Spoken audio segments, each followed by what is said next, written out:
And ఇప్పుడు తనికెళ్ళ భరణి గారిని మాట్లాడవలసిందిగా కోరుకుంటున్నాం. Sir please.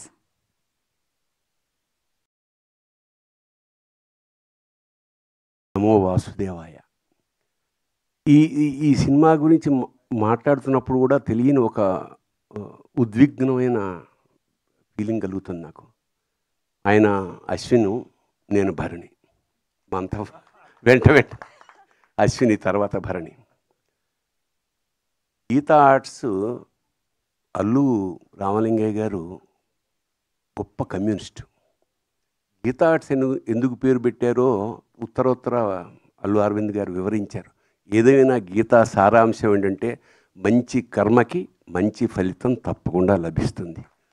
వెరీ సింపుల్, అంతకన్నా ఏం లేదు. అలాగే వేటూరి మహానుభావుడు ఏనాడైతే అరవింద్ గారి గురించి ఒక్క లైన్ చెప్పాడు, అది జీవితాంతం మర్చిపోలేను.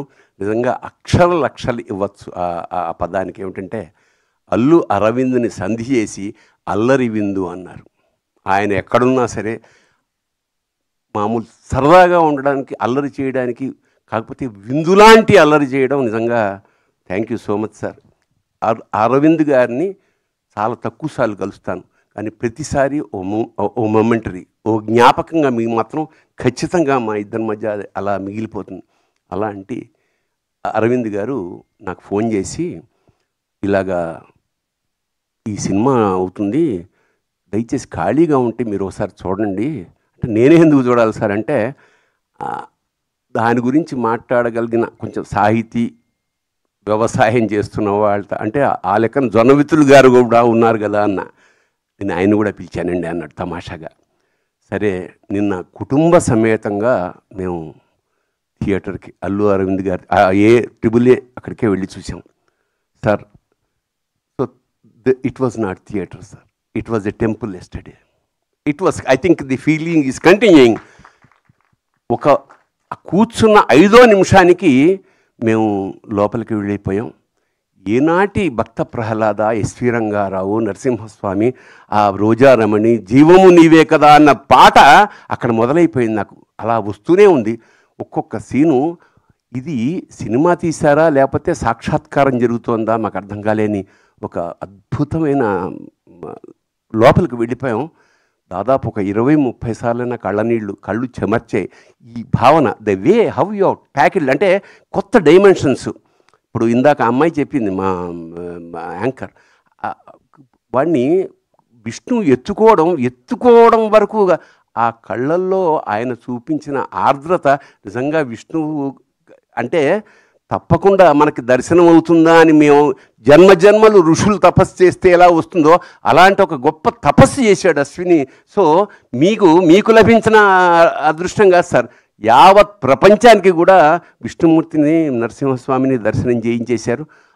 ఆ చివరి మూమెంట్ ఏదైతే ఉందో ఆ 20 నిమిషాలు, అంటే సభాముఖంగా మేము పిలవడానికి కూడా కారణం ఇది పూర్వజన్మల పుణ్యం. ఈ సినిమా చూడడం యోగం అన్నమాట. ఖచ్చితంగా ఒకసారి కాదు, ఎన్నిసార్లు మేము చూడాలో నాకే తెలియట్లేదు. ఎన్నిసార్లు చేసినా కొత్త ఎక్స్పీరియన్స్. ప్రతి క్షణాన్ని ఈ మధ్యకాలంలో ఎంజాయ్ చేసిన పరిపూర్ణమైన సినిమా ఇది. ఆ గ్రాఫిక్స్, జనరల్గా ఏమిటంటే గ్రాఫిక్స్లో చాలా రకాల లోపాలు ఉంటాయి, కానీ ఇక్కడ ఏమంటే ఆ భావాలతోటి, వాళ్ళ కదలికలతోటి, ఆ డీటెయిల్స్ తోటి, ఆ కళ్ళల్లో ఉండే కరుణతోటి మొత్తం కబ్జా చేసేసారు మా మనస్సులు, హృదయాలు ద్రవించేసాయి. ఇంకా చివరికి ఇది మహావతారం ఎందుకని పెట్టారా, అవతారమే కదా అంటే నిజంగా అంత పెద్ద నారసింహుణ్ణి నా జీవితంలో చూశారు. కానీ స్క్రీన్ అంతా నిండిపోయి విశ్వరూప సందర్శనం ఏకకాలంలో ఎలా జరిగితే ఎలా ఒళ్ళు గగురు పుడుతుందో అలా ఒక ఉద్వేగానికి లోనైపోయాం. నిజంగా ఇది రసాత్మకం, కళాత్మకం. ఇంకోటంటే ఒక్క విషయం చెప్పాలి, ఇది తీసిన వాళ్ళు, చేసిన వాళ్ళు, రాసిన వాళ్ళు, తీసిన వాళ్ళు, చూసిన వాళ్ళు కూడా ధన్యులే.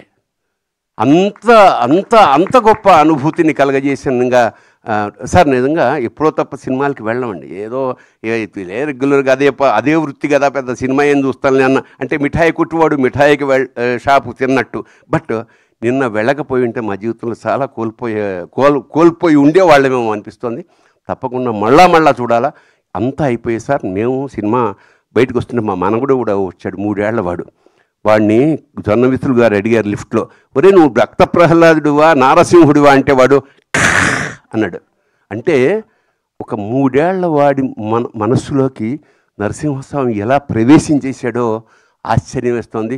ఈ సినిమా సార్ మీరు 2 ఏళ్ళకి ఒకసారి ప్లాన్ చేస్తున్నారు కదా, I think Deepti will run for 2 years sir continuously. Yes, then only you have to take another project. అట్లాగా I think it's a big project ఇది Lord has given you sir. I think this is the greatest opportunity of our life. ఒక cinema ఒక కావ్యంలాగా, అలాగే సనాతన ధర్మాన్ని ఇంత అంటే ఎక్కువ ప్రచారం ఏమి అక్కర్లేదండి, ఒక్కసారి సినిమా చూస్తే అది గుండెల లోపలికి వెళ్ళిపోయింది.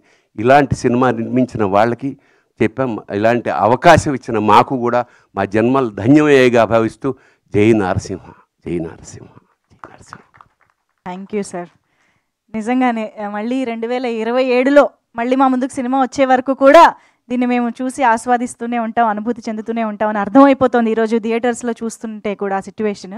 So thank you so much Bharani garu, అత్యద్భుతంగా మా ముందుకి మీ ఎక్స్పీరియన్స్ని తీసుకొచ్చినందుకు కూడా thank you so much sir. మరి ఇప్పుడు ఆలస్యం చేయకుండా